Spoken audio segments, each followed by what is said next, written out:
Assalamu alaykum muhtaram televizor ko'rguvchilar. Ko'rayotganinglar Erkin Osiyo radiosi to'g'ri televiziyasining haftalik xabarlar programmasi. Mazkur programmamizda o'tgan bir hafta jarayonida yuz bergan Uyg'urlarga munosabatlik muhim xabarlardan ma'lumot beramiz. Men Erkin. Uyg'ur Milliy harakati rahbari Robiya Qodir xonim Birlashgan Davlatlar Tashkiloti 24-navbatlik kishilik huquq umumiy yig'ini davomida uyushtirilgan insoniy huquqni reallikqa aylantirish mavzuliq yig'inda Uyg'urlarning umumiy ahvoli to'g'risida ma'lumot berdi. Robiya Qodir xonimga 20 minut so'zlash vaqti berildi. Xitoy diplomatlar Sharq Turkiston deydigan yer yo'q. Xinjiang azaldan Xitoyning zimini degandek so'zlar bilan Robiya Qodir xonimga qarshilik ko'rsatdi. Bu savollarga Robiya Qodir xonim javob bergicha, ba'zi Yevropa ellari vakillari Xitoyga raddiya berdi. Robiya Qodir xonimning aytishicha, Xitoy hukumatı Dunyo Uyg'ur qurultiyi hay'atini Birlashgan Davlatlar Tashkilotidan qo'g'lab chiqarish uchun ko'p tirishchanlik ko'rsatgan bo'lsa-mu, natija qozonolmagan. Aksincha Uyg'ur vakillar butun faoliyatlarini muvaffaqiyatli davom qildi.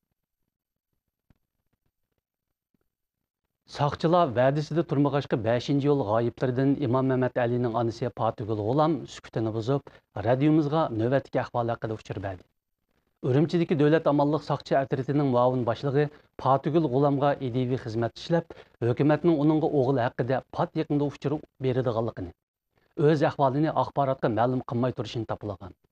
Fatugul G'ulam mana bu so'zlarga ishinib, 6 oyga yaqin jim turib boqqan bo'lsa-mu, yanala hech qanday bir javob berisholmagan. Natijada u sukutini buzib, radiomiz ziyoratini qabul qildi va o'zining yaqinqi ahvoli haqida ma'lumot berdi. Uning aytishicha, maxfiy saqchilar u nega borsa kayniga tushib olgan.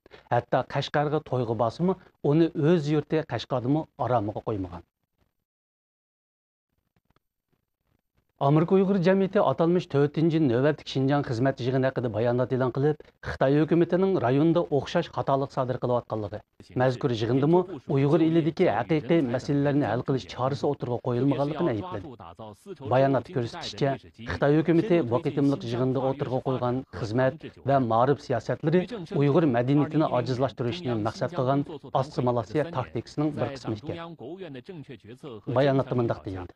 Bu qitimqi yig'indami rayon bexatarligini ishga oshirish uchun yurgizilayotgan vahshiyliklar tilga olinmadi.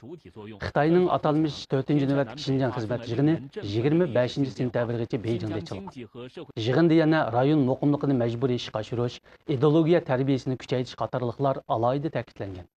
Xitoy hukumati 2009-yildagi 5-yo'l qirg'inchiligidan keyin jiddiy yig'in chaqirib, Uyg'ur eli siyosatiga qarab chiqqan.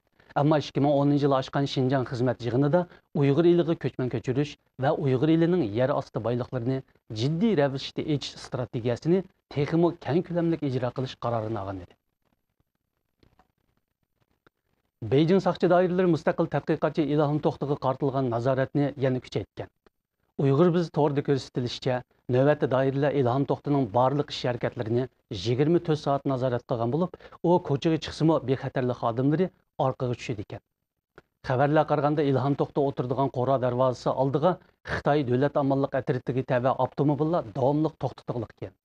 Ilhom To'xti bu yil 5-yo'l Xitoy mamlakat xalq qurultiyiga maktub yo'llab, ularni 5-yo'l qirg'inchiligidan keyin g'oyib bo'lgan Uyg'urlar masalasiga ko'ngil bilishga chaqirgan. Shundan keyin Ilhom To'xtiga qartilgan nazorat yana bir qitim kuchaytirilgan edi.